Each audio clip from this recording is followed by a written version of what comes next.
fight. You know, there's been a lot of talk about the step aside and stuff like that. The goalposts kept on changing through that. You know, the plan was always very simple. Fury fights Usyk for the undisputed. Joshua fights the winner. Yeah. Right? Very simple plan. Then all of a sudden, and by the way, Joshua never signed for that model.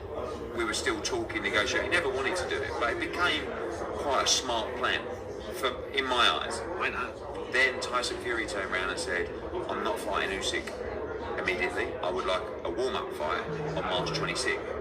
And I don't trust Tyson Fury anyway to fight AJ after Usyk.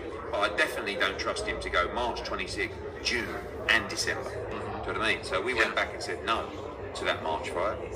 We tried to renegotiate the terms of the whole deal. And Fury said, no, I don't want to fight Usyk straight away, so I'll go off. And then he had to fight Whyte. So you never know whether he fights Whyte. I don't, you know. Exactly. I would not be surprised if that fight doesn't happen. Those are the words of Eddie Hearn as he explained his side of the story involving Anthony Joshua, Tyson Fury, Alexander Usyk, and Dillian, the body snatcher, Whyte. And as you heard Eddie Hearn say that they were still negotiating. You know, things were thrown around, dollar figures, like he said, they kept moving the goalpost. And it has been revealed that Tyson Fury wanted a tune-up, which that's believable because Tyson Fury is notorious for fighting a dangerous fight, then a tune-up or a couple tune-ups.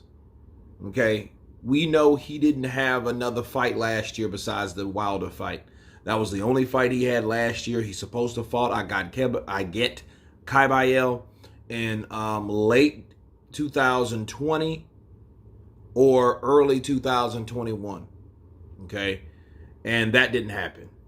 Then he fought Wilder, had one hell of a fight with him, trilogy.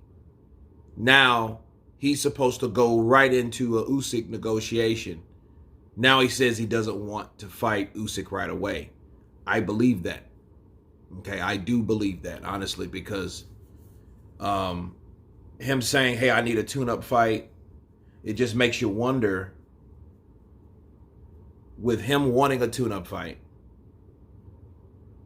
versus him going right in and fighting Whyte, and how hard it is for the splits, how low the split was, how it was manipulated from the top. And when I mean the top, meaning from the WBC on down. Then you hear him wanting a tune-up fight. Well, it just lets you know that's basically what they wanted anyway. But since he's fighting Whyte, you can't complain about that. That's if he fights Whyte. According to Eddie Hearn, he doesn't know if he's going to fight him. Obviously, he didn't want to fight Usyk right away. So that had to be danger. I guess he was scared of the alleged steroid use from the little steroid middleweight, right? That could have been the case. I don't know. It just lets you know that Usyk is a lot more dangerous than he gave him credit for if he wanted to fight somebody else, a tune-up fight, before he took on, okay?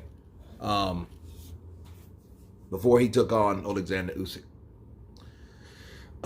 We just got to wait and see. If the fight happens, it happens. I would be glad when a date is set because, again, they haven't had an official offer. That's bothersome, you know, because you got stuff thrown around like, hey, we're giving him a deadline. A deadline to what? You haven't signed or you haven't sent anything for anybody to sign. So if that's the case, like, okay, well, what really is it? You know, what's going on over there on your end why you can't send a contract? Okay, so yeah, that's really suspect because it's like, okay, based on what Eddie Hearn is saying, you have to do things that contradicts what he says. Okay, unless what he's saying is true.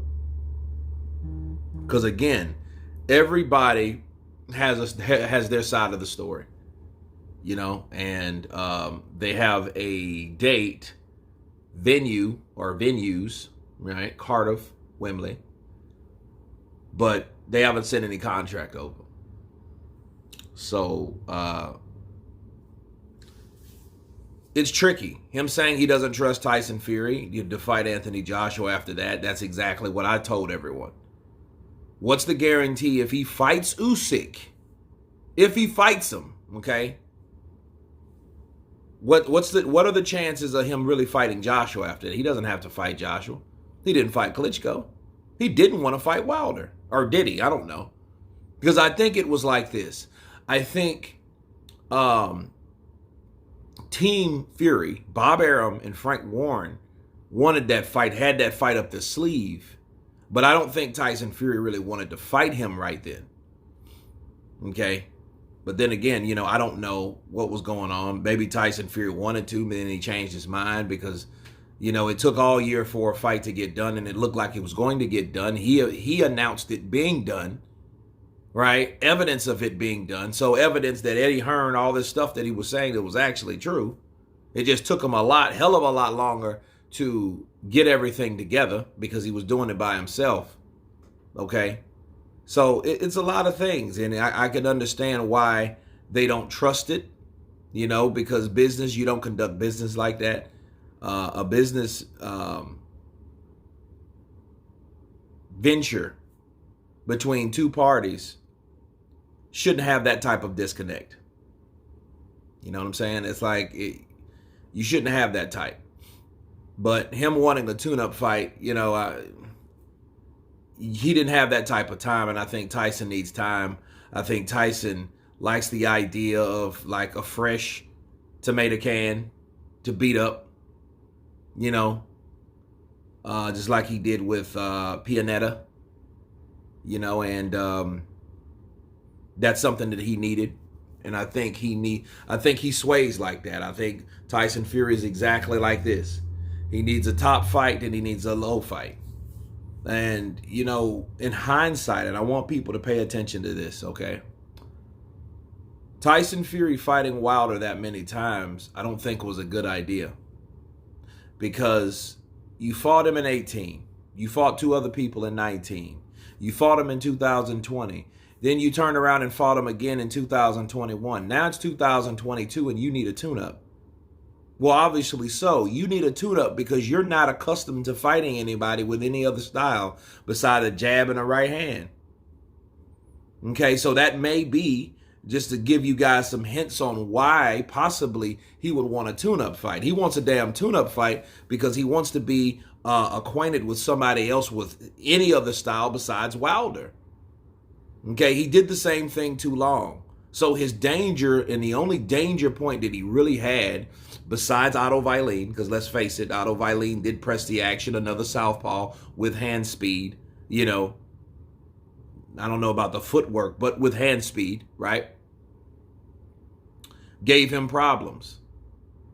So if you imagine someone like Otto Whyte giving Tyson Fury problems back to square one, now you know why he needed a tune-up.